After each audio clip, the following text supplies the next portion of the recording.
ಈಗ ನಾನು ಈ ಸೋಷಿಯಲ್ ಮೀಡಿಯಾದಲ್ಲಿ ಈ ಯೂಟ್ಯೂಬ್ ಚಾನಲ್ಗಳಲ್ಲಿ ಈ ಭೂಗತ ಲೋಕದ ಬಗ್ಗೆ ತುಂಬ ಜನ ಮಾತಾಡ್ತಾ ಇರ್ತಾರೆ.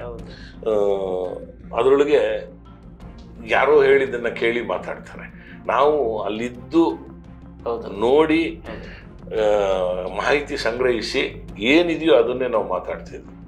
ಕೊತ್ವಾಲ್ ರಾಮಚಂದ್ರನಿಗೆ ದೇವರಾಜ ಅರಸ್ ಅವರು ಕೊತ್ವಾಲ್ ಅಂತ ಬಿರುದು ಕೊಟ್ಟರು ಅಂತ ಸುಳ್ಳು.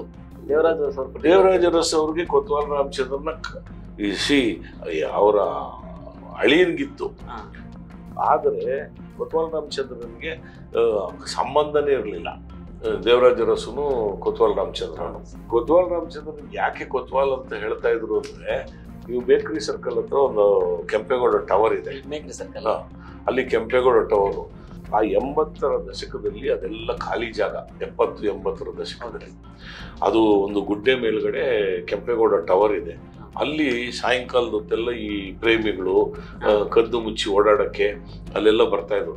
ಅಂಥವ್ರ ಮೇಲೆ ಒಂದು ದಾಳಿ ಮಾಡಿ ಅವ್ರ ಹತ್ರ ಇದ್ದಿದ್ದು ಉಂಗುರ, ಚಿನ್ನ ಇದನ್ನ ಕಿತ್ಕೊಂಡು ಹೋಗ್ಬಿಡ್ತಾ ಇದ್ರು.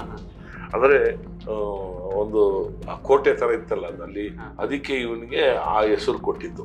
ನೀವೇನೋ ಕೊತ್ವಾಲ್ ರಾಮಚಂದ್ರನ ಬೈಕ್ ನಲ್ಲಿ ಚೇಂಜ್ ಮಾಡ್ಕೊಂಡು ಹೋಗಿ ಓಡೋದಿದ್ದಂತೆ. ಹೌದು, ಅದು ಆ ಸ್ಟೋರಿ ಹೇಳ್ಬೋದು. ಕೊತ್ವಾಲ್ ರಾಮಚಂದ್ರ ಬೆಳೀತಾ ಬೆಳೀತಾ ಕೊತ್ವಾಲ್ ರಾಮಚಂದ್ರನ ಜೊತೆ ದೊಡ್ಡ ತಂಡ ಕಟ್ತಾನ ಅವನು.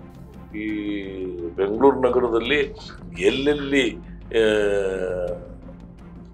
ಅನೈತಿಕ ಚಟುವಟಿಕೆಗಳು ನಡೀತದೆ, ಎಲ್ಲೆಲ್ಲಿ ಅವ್ಯವಹಾರಗಳು ನಡೀತದೆ, ಇದರ ಮಾಹಿತಿನ ಅವನು ತಂಡ ಸಂಗ್ರಹಿಸೋದು.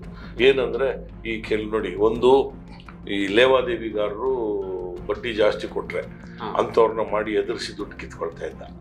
ಈ ಕ್ಲಬ್ಗಳು ನಡೀತಾ ಇತ್ತು, ಕೆಲವೆಲ್ಲ ಕದ್ದು ಮುಚ್ಚಿ ಮಾಡ್ತಾ ಇದ್ರು. ಪರ್ಮಿಟ್ ಲೈಸೆನ್ಸ್ ಇಲ್ದಿರೋ ಕ್ಲಬ್ಗಳನ್ನ ಅವ್ರ ಹತ್ರ ದುಡ್ಡು ವಸೂಲಿ ಮಾಡ್ತಾ ಇದ್ದ. ವೇಶ್ಯ ವಾಟಿಕೆ ಮಾಡ್ತಾ ಇರೋರ ಹತ್ರ ದುಡ್ಡು ವಸೂಲಿ ಮಾಡ್ತಾ ಇದ್ದ. ಕಳ್ಳುಬಟ್ಟಿ ಸಾರಾಯಿ ಮಾರೋರ ಹತ್ರ ದುಡ್ಡು ವಸೂಲಿ ಮಾಡ್ತಾ ಇದ್ದ. ಆಗ ಪೊಲೀಸ್ ವ್ಯವಸ್ಥೆ ಇಷ್ಟಿರ್ಲಿಲ್ಲ, ಇಷ್ಟು ಪೊಲೀಸು ಇರಲಿಲ್ಲ, ಟೆಕ್ನಾಲಜಿನೂ ಇರಲಿಲ್ಲ. ಆವಾಗ ಇವ್ರಿಗೆಲ್ಲ ಒಂದು ರೀತಿಯ ಏನು ಈ ಭೂಗತ ಲೋಕದ ಈ ಚಟುವಟಿಕೆಗಳು ಮಾಡಲಿಕ್ಕೆ ಬಹಳ ಅನುಕೂಲ ಆಗೋಯ್ತು.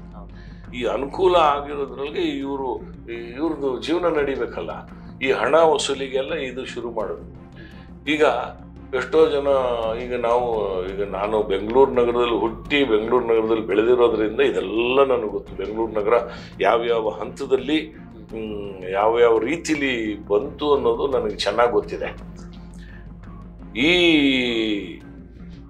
ಕೊತ್ವಾಲ್ ರಾಮಚಂದ್ರ ಅಥವಾ ಆ ನಂತರ ಬಂದಂಥ ಎಲ್ಲ ಭೂಗತ ಪಾತಕಿಗಳು ಅಂತಾನೆ ನಾನು ಹೇಳೋದು.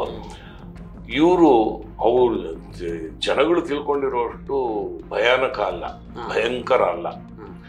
ಜನಗಳಿಗೆ ತಾವು ಭಯಂಕರರು, ನಾವು ಭಯಾನಕ ಅನ್ನೋದನ್ನ ಒಂದು ಸೃಷ್ಟಿ ಮಾಡಿ, ಜನಗಳಿಗೆ ಗೊಂದಲ ಸೃಷ್ಟಿ ಮಾಡಿ ಜನಗಳನ್ನ ಹೆದರಿಸ್ತಾ ಇದ್ರು.